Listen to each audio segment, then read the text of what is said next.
Our developing story comes out of San Jose, a fire that broke out in the 3800 block of Yerba Buena Avenue, right near San Felipe Road, just before 1:30 this morning. You can see now some of the damage in this live picture being provided to us by our solar reporter, KRON 4's Mike Pelton, who's been on the scene since early this morning. Mike.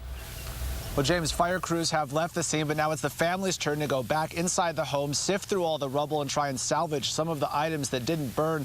The family tells me they're extremely devastated by all of this. They've owned this home for 16 years, and they had to watch it go up in flames early this morning. And a lot of their items that they've owned over the years, tables, chairs, lamps, are now burned and sitting out in their front yard, which you can see on your screen. Fire crews first responded to the calls of the fire just before 2 o'clock this morning.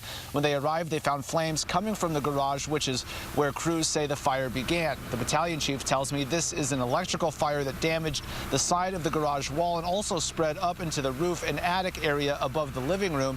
Crews did get the fire under control, but the chief tells me insulation made this a tricky fire to fight. Well, there's different types of insulation. This is an older type of insulation. It's called blown insulation, and it's just little particles, and it's like a wick.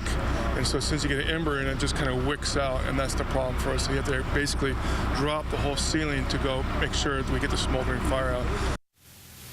4 people live inside the home and were inside the home when the flames broke out. It's a husband, wife, and their 2 children, ages 15 and 28. The husband tells me that his wife happened to wake up in the middle of the night, heard something, went to the window, saw the flames, and then woke everyone else up and got them out safely. Fortunately, this family does have some family in this area to stay with. But James, again, they tell me they're extremely devastated this morning as you see them trying to clean up and pick up the pieces.